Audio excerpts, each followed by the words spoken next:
Sony WF-1000XM5 earbuds review. Smaller is better, the Tech Shine comprehensive review. Smaller, sleeker, and with awesome sound, the XM5 are Sony's best buds. Pros: smaller and more comfortable, top-notch sound, excellent ANC and transparency, great battery life, Bluetooth multipoint. Cons: fit isn't super secure, voice can be distorted on calls, multipoint didn't work consistently. Sony's latest flagship wireless earbuds, the WF-1000XM5, are 25% smaller than their predecessors. Smaller, sleeker. The WF-1000XM5 aren't just smaller than the XM4, they're 20% lighter and way more streamlined. That goes for the earbuds as well as the wirelessly charging case, which has also been given a more rounded, lozenge-like shape, which is a lot more pocket-friendly. Looks are a subjective thing, but I don't think anyone was especially taken with the XM4's bulky, bulbous shape and gold-tone microphone ports, except to say they were a bit better looking than the XM3 model that came before them. Comfort and fit. Are they more comfortable than the XM4? For me, the answer is yes. The combination of smooth plastic and smaller size makes for a less fatiguing fit. Sony has also redesigned the foam ear tips to be more forgiving, and there are 4 sizes to choose from instead of 3. An extra small size has been added. Let me caveat this by saying I have deeply set ear canals, and the XM5 aren't the first earbuds I've worn that feel like I can't get them into my ears as far as I'd like. If you're in the opposite camp, and routinely have trouble getting earbuds to sit fully in your ears, this could be very good news. It hasn't been a deal breaker for me. While I have had to nudge them in more than I'd like, even with the largest tips installed, overall I prefer the comfort of the XM5 over the secure fit of the XM4. ANC and transparency. For the XM5, Sony has moved from a single processor, its V1 which was used on the XM4, to a dual processor platform made up of its new V2 integrated processor plus its latest dedicated chip for noise cancellation, the HD noise cancelling processor QN2E.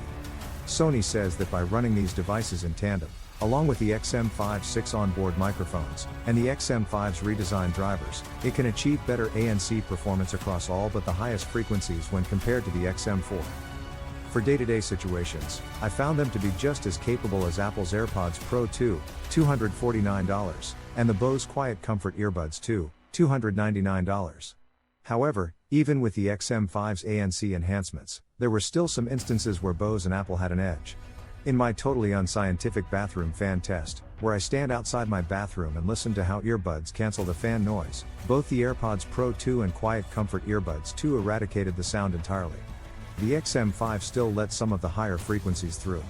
Sitting 6 feet away, there was no appreciable difference between them. I wish Sony had taken a page from Apple's transparency playbook. The AirPods Pro 2 have a feature called adaptive transparency, which constantly monitors your environment for loud noises when you're in transparency mode. If a sound is judged to be dangerously loud, it kicks you into ANC mode instantly to protect your hearing. Given the additional processing power Sony has given the XM5, I'd like to think they could manage this trick, too. Call and voice quality. Sony claims its new dual processor platform also gives the XM5 a leg up when it comes to call quality. Beyond the 6 mics, there's also a bone conduction sensor in each bud that feeds your voice vibrations into an AI algorithm, which Sony says has been trained on 500 million voice samples, with the goal of separating your voice from background sounds. Sound quality. The XM5's drivers have been significantly redesigned from the XM4, they're 40% bigger at 8.4mm, versus 6mm, and they sport a new shape.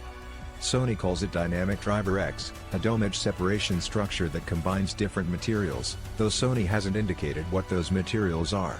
It's designed to reduce distortion while improving both vocal clarity and low-frequency response. Through a variety of genres from hard rock to jazz, these earbuds kept individual elements distinct from each other. Even on a track like Zeal by Bill Lawrence, where the many layers of synth, strings, and percussion proved too complex for the Bowers & Wilkins Pi 7S2, the XM5 managed to keep things organized and intelligible. When using Sony's LDAC Bluetooth codec, Android only, detail and dynamic range, especially with lossless high-res audio sources, were further improved. Spatial audio. Yes, the XM5 support head-tracked spatial audio, but for now it's limited to just a few situations. I couldn't get it working with any Dolby Atmos music sources like Amazon Music or Apple Music, but it did work when watching Netflix on a Google Pixel 7 Pro. The key is that the phone itself has to support head tracking, which ruled my other 2 test phones, an iPhone 14 and a Xiaomi 12 Pro. Sony tells me that it will also work with immersive games like Niantic's Ingress when the feature is added later this year. While watching the Batman, I was able to move my head and some parts of the soundtrack remained anchored to the location of the phone. However, it's not as smooth or convincing as Apple's version of Head Track Spatial on the AirPods Pro Gen 2. Bluetooth multipoint. Bluetooth 5.3 connections on the WF-1000XM5 were solid.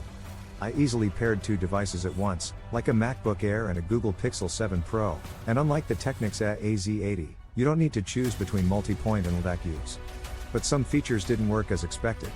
With Bluetooth multipoint, you should be able to pause music on one connected device, then hit play on the second device and the earbuds should automatically switch their audio priority to the device that's now playing.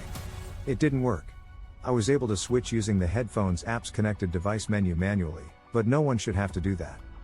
Controls. The WF-1000XM5, like many earbuds, use touch controls instead of physical buttons. They're very accurate and easy to use, and Sony's use of a short tone when you successfully tap gets rid of any doubt. If you don't hear the tone, tap again. Sony has also made an effort to improve the availability of functions.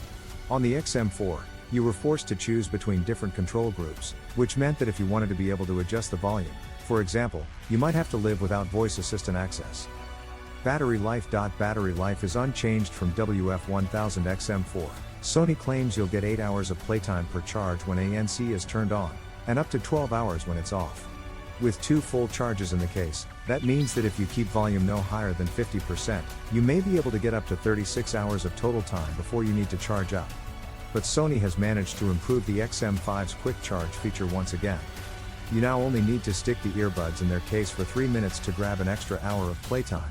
That's one of the fastest quick charge times we've seen so far. We can't take Sony's word for it, so this review has been scored and described as if our units are the same as the ones you'll buy, just like any other The Tech Shine review. In theory, Sony could give you more gestures and more actions. Klipsch's T52 ANC uses dedicated software from Braggy to do this, but I wouldn't hold my breath on that. I found that to be true. The XM4 was no slouch in the ANC department, but the XM5 is better. From left, Sony WF-1000XM5, Link Buds S, WF-1000XM4. Sony tells me the XM5 will support LA audio, including Auracast and music sharing, but I wasn't able to test these features. Even with the performance problems with call quality and Bluetooth multipoint, which could be the result of the prototype status of our review unit, the XM5 are comfortable, stylish, and great sounding, with ANC and transparency that comes very close to rivaling the current king, Apple's AirPods Pro 2.